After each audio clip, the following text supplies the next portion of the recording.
Hello, I'm Dr. Rohini. Today I'm going to talk about the procedure Diagnostic Hysteroscopy.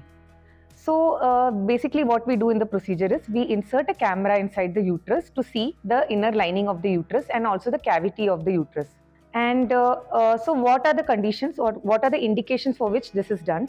So it is done in case of patients who have a lot of bleeding to find out cause of bleeding, which can be due to a fibroid, which may be inside the cavity or maybe a polyp, or in case of recurrent abortions, and to see if there is any abnormal shape of the uterus, and if someone is having recurrent implantation failure during IVF treatment, in that case also we do a hysteroscopy.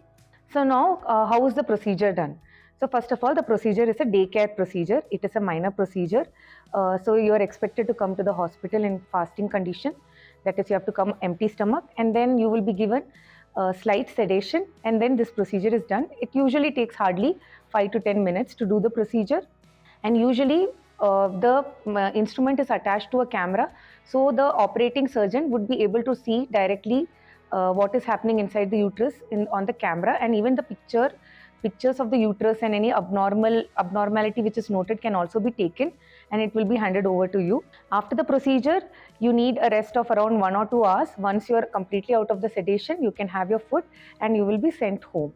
And post procedure, you are not advised any kind of bed rest. You can carry on with your day-to-day activities after 24 hours. This is some short idea about diagnostic hysteroscopy. My next video will be about operative hysteroscopy.